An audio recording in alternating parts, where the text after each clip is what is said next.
Everyone. I'm Leslie Cornwell, certified nurse midwife with Midwifery Business Consultation. I have my good friend Louise Boxill, a nurse midwife with me. Her and I connected a couple months ago. She loved the courses I've done. She's a very unique business-minded midwife. We joke that she's probably my twin on the other side with just the mindset and how we picture things and we function. We get along very well.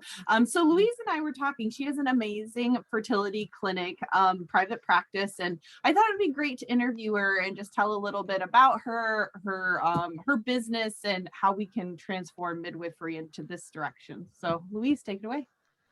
Hi, thank you for having me, Leslie, and I'm really honored to be here. You know, my journey into, or my thoughts on midwifery maybe are a little different. You're correct, of truly holding that being with a woman and having to reinvent, starting from being in a family of midwives, or those who are in that profession and caring profession and advocacy, to really holding it to how do you do so and you have a preemie yourself, and knowing I still care for women, I'm their biggest advocate, and really believe in informed choice and really and truly going to the values and the heart of midwifery. My journey into fertility and here at Cosmas is a weird one, actually more recently claiming midwifery and fertility. More so, I think, by universe choosing me and having the fortunate opportunity of needing to work at a fertility clinic and realizing that unique thing that midwives can bring, both from balancing the psychology and the emotional health, and knowing that we help literally coach women through hard things, birth being one of them, but so many other phases of life, and a respect for what is biology and science and truth and what is your truth, and really and truly just creating that space to first listen and hold the story, and all of it, and then help to be an advocate and a navigator. So that is, I guess, the heart of my practice. I think it's amazing because so many people think, well, infertility clinics, and I stressed yours is a fertility clinic, you're helping an underserved population and just a unique demographics with, once you get pregnant, having a successful, healthy pregnancy, not just now we got you pregnant, okay, let you go, move away. Like, your focus is more on, now that you're pregnant, you've had a history of frequent miscarriages, you've had a history of preterm labor, you've had a history with your specific population of more risk factors. How can we improve those outcomes? So I think you're taking a very different approach that's so needed and so valuable with midwifery. How long have you had your practice, and like, how did you, because it's so unique, I'm sure you had challenges with the client base initially understanding the value.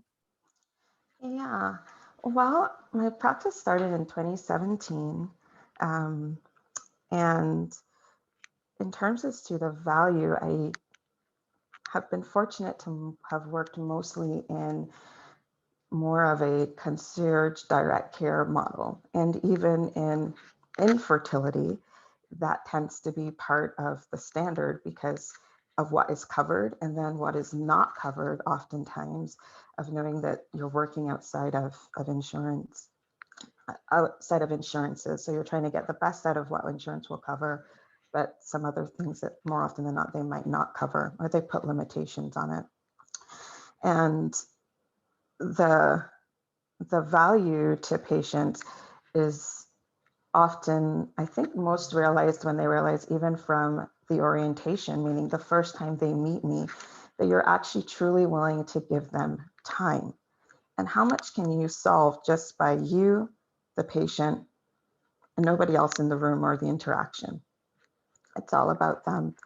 And truly, it's been through word of mouth. The part of now learning everything else about what you might think of as traditional business, from marketing and brand, all of those things are now coming after the fact. It has truly been an honor that one tells another, tells another, tells another.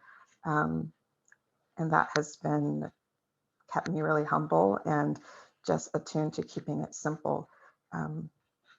Even as I learn and grow, and the true business side or structures of it, thinking, how do I do this even better? But my heart is really one-to-one or one-to-group, a safe space let's hear it, let's get dirty, let's solve this, and knowing that we can, right? Where there's a will, a way, I guess you would say, or my orientation is in all things seek the positive. And then, there's nothing like your own story that takes your passion or your calling sometimes to an entirely different place. So my pathhood in motherhood requiring actually the synergy of midwives and from perinatologists to reproductive endocrinologists. So high specialization coming together to give me the gift of motherhood to live babies, and realizing here's the complexity of that, and seeing what is the unique role that when we think something is even more complicated, and maybe you're feeling, or as I have felt, you're the weird one or you're a walking complication, what is that softness or that light that is shown, particularly from a midwife, that no, you're a woman. There's nothing wrong with you. And women have these experiences. And actually, no one may have told you this, but and we know what to do about these experiences. And I how think it's women work. amazing that you found a need, you personally went through it and you saw what was missing in the system. And you can relate on such a deep level to these families you're serving. And I always like to stress, you're not replacing their prenatal care, you're adding to it, you're a team. And do you tend to focus on more of the high risk patients, or do you get any walk of life that are kind of looking for that additional one-on-one support during their prenatal care? I tend to, I think by word of mouth, who tends to seek me out, or both from colleagues referring, or patients themselves who have referred other friends, or those who've had a more challenging time. So those who have had a previous loss, whether it be from a miscarriage or a stillbirth or a low birth weight or something like of that sort, or their journey has been a much longer or more torturous than they would have thought it should be or could be. So that tends to be whom I have a bit more of in my practice, or seems to find me most easily. So not by, again, I think very much so it has been an acceptance actually, or a surrendering to a calling and thinking, how do I do this? And still the orientation of positivity, of bringing joy to it, meaning, yes, I've gone through hard things, and yet they have been my greatest gifting and my greatest teaching. And it's what gives you, I guess, your secret sauce or your special thing. And also sharing with them, just as we do with any health challenge, that actually the gift is when we somewhat surrender to it and go, what's the lesson here? On the other side of that is often much better than we could have ever thought. So that's who the practice seems to serve. And then particularly then those as well who, because they've gone through that and they've already even started that why, and they're questioning, they are professionals and they're discerning, they are already bosses in their own field, really and truly, and quite leaders and remarkable. And you're really just helping them to realize even this too, their fertility, birthing, and all of that, they get to reclaim it and have it. And that same intelligence gets to show up here too, in a different way, so that they can birth Give some their family. examples, Louise, of like services. I know you talked about just diving through medical records and having another set of eyes, looking at it from a different angle, a bigger picture, emotional support. Could you kind of give an example of it? I hate to say average, but like if someone is coming to you, what your package looks like, what the service is, what that initial consult discussion looks like, just so if someone is considering this type of practice, they're like, oh my gosh, we need something like this in our area. It would be great to go more detailed on how you structure that service. I've actually tried to structure it based on the midwifery model, right? Where we bundle a service, right? If it is more than this number of visits, we kind of globally bill it. So I've done it through that methodology. And by partnering with the patient up front to kind of first get an assessment as to where they're at. The goal being not to give you more than you need, but actually what does it take to see it all the way through, right? This is when we're literally having babies, we see it all the way through to the end. And so just trying to think through, how do I have an offering that does that? So we have groups and packages of visits based on the complexity of what has been going on. So the first set with myself would be, one, I personally meet everybody coming to the practice one-on-one, to just get a sense of what has happened and be able to speak to from all the nuances of insurances and blah, blah, blah, blah, blah. Two, then they secondary will usually have a longer appointment with me that's about 90 minutes at least, after I've started to review some of what they've sent in, and sitting together of really kind of, how does this unfold? What's really important, key players and all these different things. With that, then my foundation always with small habits of our lifestyle. So what are we eating? How are we sleeping? Thinking all of those things. But what then if further any testing or support might be even more helpful, collaboration of care or different things, and really helping them to even oftentimes leverage or truly understand even more the why of what they've been doing. So for example, let's say they really have a hiccup. It's like, I'm going to an infertility clinic and there are a lot of questions. It feels like things are being done to them. And in truth, it creates a resistance as to why they're not completely following the protocol as laid out. But taking that extra time to explain, oh, this is what, Dr. So-and-so is thinking and why he's doing this actually. And that they can understand and be brought along with the journey. All of a sudden it's like, and it finally worked. They were doing the same thing, but now there is an understanding with, and there's more of that synergy. So from there, usually then after then what tests we've decided on and different things like that, depending on then what that follow-up will look like. Sometimes it's in, helping to point them to like a group program that, if depending, we're community, because women do better with community. I love like centering pregnancy and those kinds of things. And the same thing actually works with fertility. Just being around women who've had actually gone through the process, we can hold space for each other even better than one, using that synergy. Or for some, it's, periodic, you're getting back those labs and you're deciding we're going to check in on. And so you're just creating this space, whether it be 5 visits or 24 visits, whatever that is, or you're continuing to as well offer or support them with doing the ultrasonography to monitor them. So packages is what's usually decided on after that longer visit, based on, okay, this is what I think is really going to get us there. And thankfully, most are pregnant, I would say 6 months. We'll usually have a really, so far we're batting in our clinic right now 100%, but I don't really, Yeah, I'd really, love to see the statistics. I know you've been Yeah. going for almost 4 years now, and just showing that direct impact, especially the medical community, when you want to collaborate or we're trying to get financial insurance reimbursement for these aspects of services. I'd be very curious, like the trends of women that you've been taking care of and the massive impact. We need so much more preventative medicine in our healthcare system versus just trying to fix problems.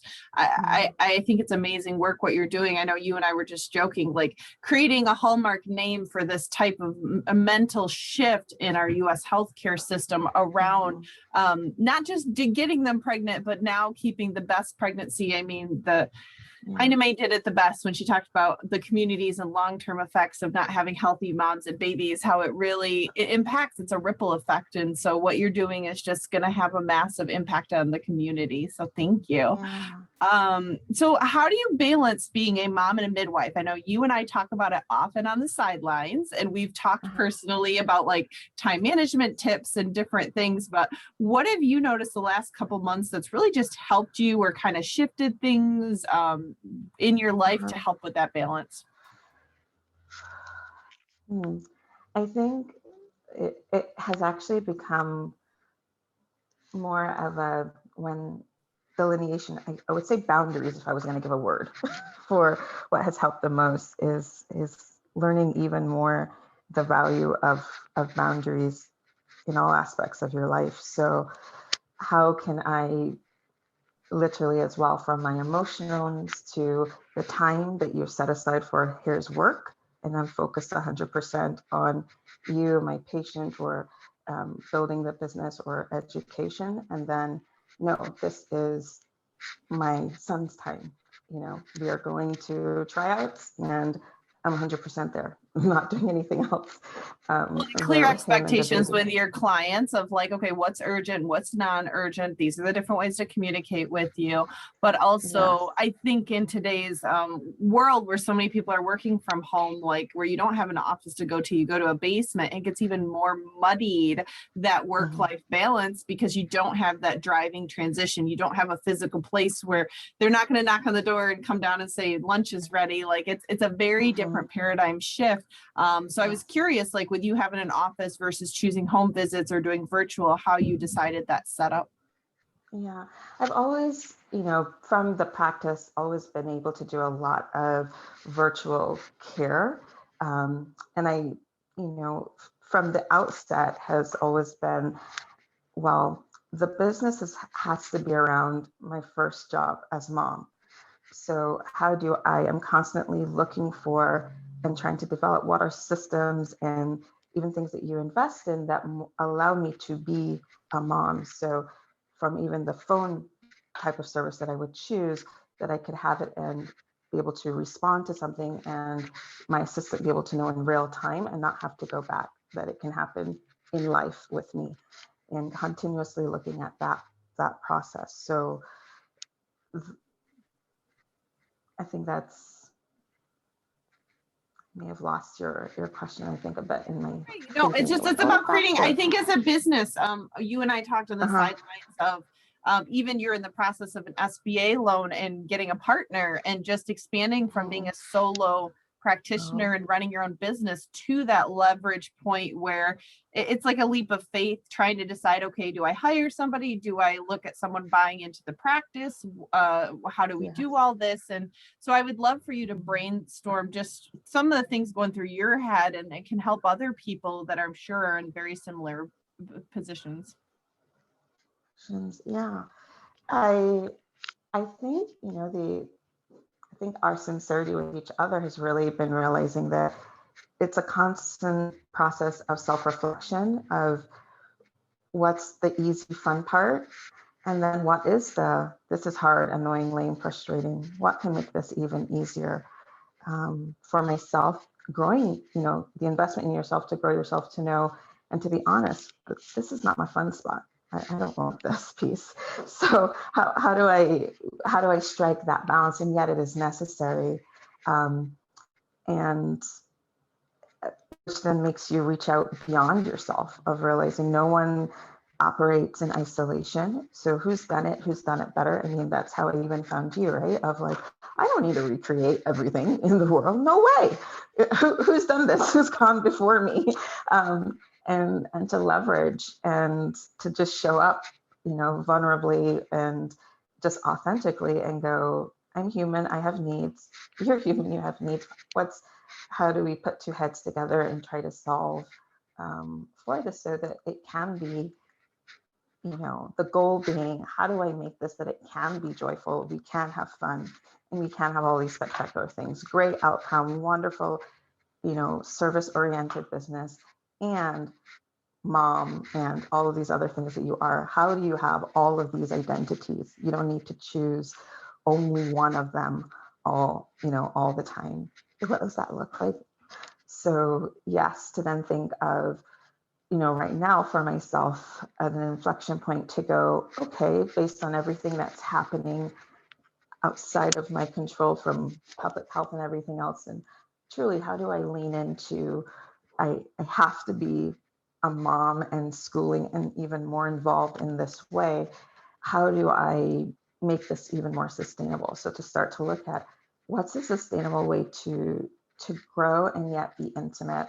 How do I leverage that and do that smartly? So looking at loans or and what's the best way to go through that, even changing your whole mindset. I'm the daughter of two accountants, so understanding what is a debt or non-debt, you know, when you've tried really hard most of your life to go, nope, I want to live within my means, no, no, no, and a very different kind of, you know, so to realize these are growth areas for me. And how do you surround yourself though around others as well though, who want to see you break through to that next level.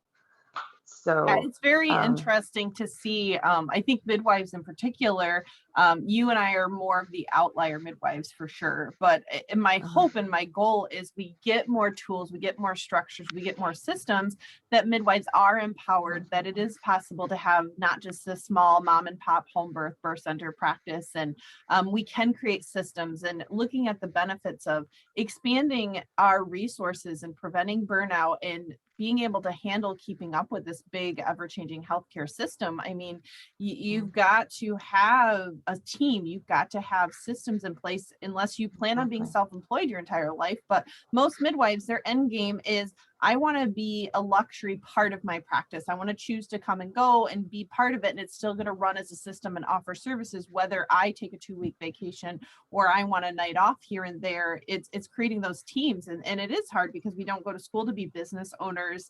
And it's a whole different schooling. It can be hard knocks in life, which I think is the not so fun hardware, but learning from other people like yourself and me and all these other great midwives that have done it before us.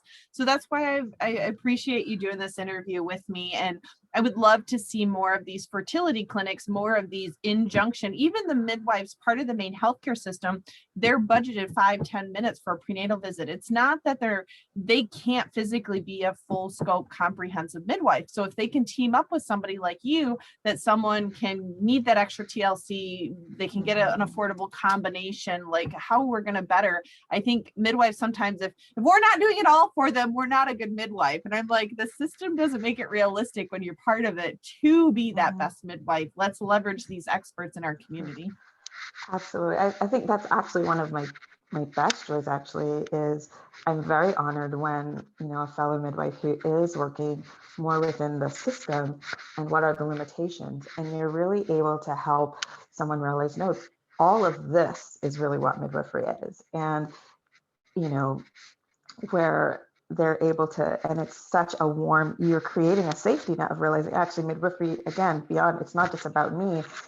The bigger mission is there's this safe community for women, and you can have your babies, be healthy, birth them, be vital right after them too, and all of that. And we're holding that community for you, and we extend beyond, yep, so-and-so only has 7-10 minutes, and she warmly hands off, where I've got an hour or more and you can text me more availably, and I warmly hand you back when it's that time. And she doesn't have to worry that I don't have enough time to answer all of those questions, because I've got your back.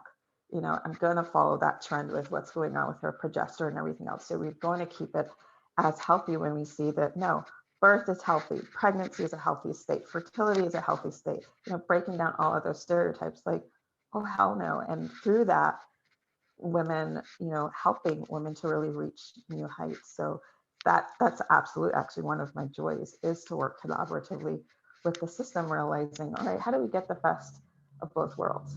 So, and helping patients understand as well, to monitor their expectations, like that if who you're seeing only has 7 minutes, how can we be strategic? Maybe we could write them an email ahead of time so that they can, you know, how do they make the most of that? And it feels like a win-win. The patient doesn't feel that they weren't heard or seen and defeated. And the midwife or whoever the care provider is doesn't feel as though this is an unreal task being given to me. And their heart is for helping and supporting. And the setup is, that's very wounding on both ends. Even the provider is wounded. They're human too, you know? And I think it's that mindset of low risk healthy. I mean, statistically speaking, 70-80% of women should be that, but very few women, if there's any little tiny diagnosis or history or anything, they're instantly taken off that low risk radar. And I think you're pushing the extremes of that paradigm shift of, even if they're a high risk client, they can have low risk aspects of their care. Like not everything, because they've got gestational diabetes on insulin, that every aspect of their care is now high risk. Like I think Yeah, you're pushing that envelope of let's rethink, like one aspect of her care is high risk. She's got this to watch. Let's co-manage that. But as long as that part's being managed well, the other parts should be staying at lower risk category. And how do we treat her during that? So I think it's amazing what you're doing. absolutely. Or also even just to note too, though, most chronic diseases are what we think is high risk, that hypertension or that diabetes. What's the leading cause of that though? It's lifestyle and education. I go, what a pregnant, truly great opportunity when she will. And what if we could lay into a little bit more time? Not only do we shift it for that pregnancy, but the entire house and what she's eating and everything else and the thinking Most and of them are thought. cooking Like, their food for their family. So if we could do more cooking education and more, even just the creative exactly. things, the time management of like, okay, if you don't have time to make a meal every night, let's get creative and maybe you make it on Sunday and you package it for the next week. Like, I think that's Exactly. what a lot of women need is they want to be healthy. They want to be successful with their pregnancies, but sometimes having someone like you on their team to creatively help them with their unique situation. How do we make you successful? Exactly. How do you do that strategic piece? And just knowing, I go, even in preeclampsia or whatever, that foundation of their sleep and their eating and all of these things is even more important. It's even more important when we've got to be cautious about what meds we do and all of these things, and we're needing the monitoring. So how do you help that go? And that's absolutely then, I wouldn't say to realize you can have really great outcomes with that too, and the role of midwives. So in I that think the there. last question I ask most people is what's your favorite part of running a business, Louise? Like what do you, for advice to those people aspiring or having challenges with their business, like what would you say is your favorite part? And now you're so grateful. It would be ever hard for you to get a job in the big system again because you've had this part of your life. It probably is. I mean, I think the greatest part for myself is truly having someone share their victory, right? Like, I can't believe I did, I had that baby, or I finally, and all of those previous, they're literally able to vocalize from limiting beliefs and everything, how those have been so shattered and they've achieved what they wanted. I think that makes it goes, all right, all of this is really worth it, right? I tell all of my patients, and probably maybe even more overjoyed when they achieve their goals, and to know that oftentimes it was actually with less tech, and it was with a bit more presence and a bit more love, and the synergy of the intention of setting that, like, this is what we're doing. So that's the best part. I think for me, that's what keeps me, I guess, somewhat addicted to just figuring this out then, is their success. Nothing like you finally have a baby. I know for my own self, nothing like, wow, term, normal birth weight baby. No one can take away that joy, you know. Well, and I So like to stress to families, because when you choose a non-covered service and you're choosing cash, it's all about presenting the value. So many people think, well, people aren't, I don't want a boutique shop. I don't want to do just the richy rich. That's the classic thing I hear often.